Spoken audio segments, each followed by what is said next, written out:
Hi, I'm Leslie Brock. I'm the chief animal lover and founder of Wags and Walks.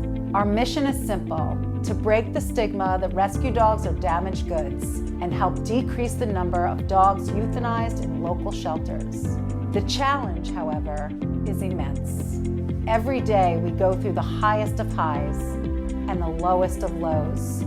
We say hello to our best friends and we have to say goodbye. We travel countless miles and spend endless hours to save as many of these wonderful dogs as we can.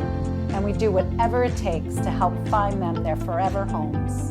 And in today's uncertain world, I'm so thankful to have an amazing, intelligent, and dedicated staff, and an extraordinary network of partners and alumni who all share the same can-do attitude that makes doing the impossible possible.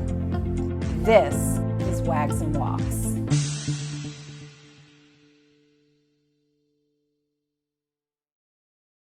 The gift that they give is so extraordinary and unqualified. No conditions attached to it, are there? She heard no. that. Oh, she heard that. No She agrees. I'm the chief animal lover and founder at Wags and Walks Adoption Center and Rescue. I started this kind of on a whim 9.5 years ago. I learned that dogs were being euthanized in overcrowded shelters. So I went to a shelter that I heard a dog was about to be euthanized. And he needs to get out of the shelter today. And I fell in love with him and I saved him. And that feeling of fulfillment in my heart was something I never wanted to not feel again. I put it on Facebook and people were jumping in and saying, how can we help? What can we do? And it just organically grew overnight.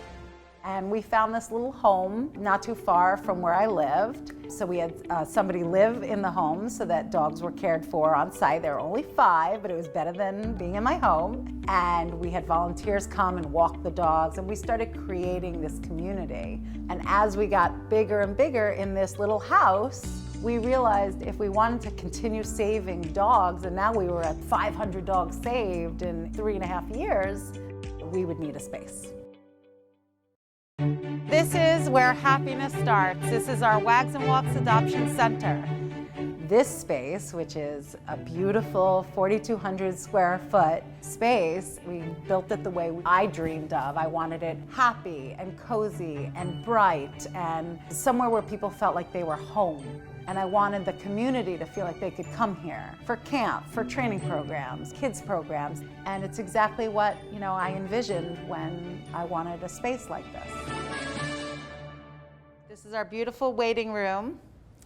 And then over here, we have our bona fide sponsors where people can purchase a bone and they live there forever.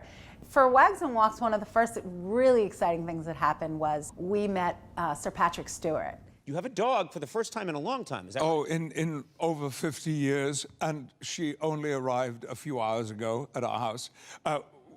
I've longed for this moment to come. He wanted a pit bull to foster because he, like us, believes that pit bulls are so misunderstood. So he fostered this wonderful dog, Ginger, for us. This is the moment that we're going to see the moment right now. Let's take a look at this. This is fantastic. Hello. Hi.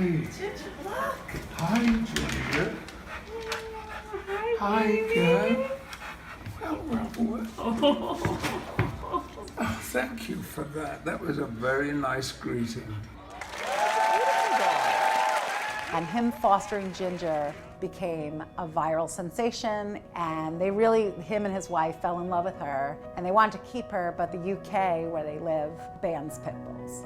But that really did change the course of Wags and Walks because we were then, known throughout the community and entertainment community. So then we had people like Tom Brady and Giselle come and adopt a puppy, and Judy Greer and Dane Cook, George Lopez, Alex Morgan, and musicians, and it's just been really exciting.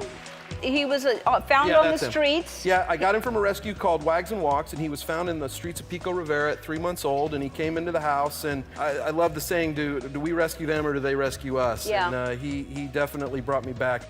One of our first volunteers was a lady named Megan, who I became super close with, and her husband is on the LA Kings. Taken to the outside by Carter. Shoots, he scores! Jeff Carter has ended the game. So she mentioned, if we got the LA Kings involved, would that help? And I was like, yeah, that would be nice.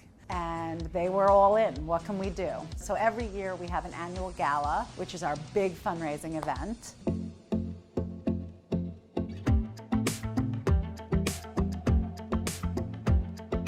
Which can't happen this year, but it's looked forward to by everybody. We have 500 people come, you get all dressed up, you get a fancy table, and we get all these sponsors. And the Kings would always donate amazing tickets and meet and greets and all these great things. And that is a great way to fundraise, and also they would promote us. And then when we opened the center 2 years ago, we asked them to sponsor our biggest room, which is the LA Kings Learning and Enrichment Center. And what was exciting about that partnership was we were being supported financially, and they were knowing that their room was going to be used to help people and children and education, and that's really important to them and to us. We are also partners with the ASPCA, and they have sponsored our third and final meet and greet room. And again, another room where families come and they're able to sit and spend time with dogs that they're interested in. And our adoptions team comes in and helps them with questions and helps make the right match. So lots of happy homes are found in the ASPCA room. So there's gonna be some barking because they're dogs. Hi. We have 28 kennel suites, so ideally we'd house 28. But COVID has obviously changed the course of everybody. So we were forced to close overnight.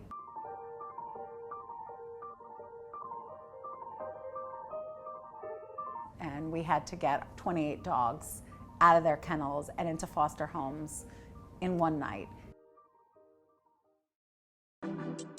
Thankfully, our community is so beautiful and so supportive that they were there and they were able to take in all the dogs. And then there were dogs that were still in need, but we couldn't house them. So what ended up happening is we're usually begging people to foster and adopt. All of a sudden, we were getting thousands of applications to foster and adopt.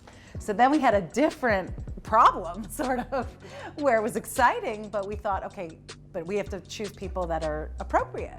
So that was another job in and of itself.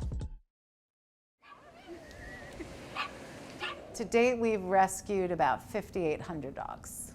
And a lot of what happens in dog rescue is the unexpected, because you're dealing with living, breathing animals and people, and you just can't predict your days. So there's always some drama that comes out of the day-to-day.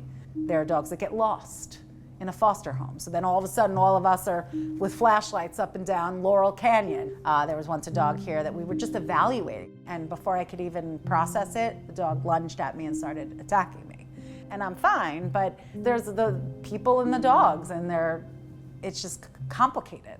But what's amazing about Wags and Walks and our staff is that, number one, we're friends. We love each other, and we go through a lot together. I mean, dogs give birth here, and we've been through a lot of, hard situations where we've all had to jump in and help one another. And I think that's the success of Wags and Walks, really. And the fact that I can do something to make a difference, how could I ever walk away from this?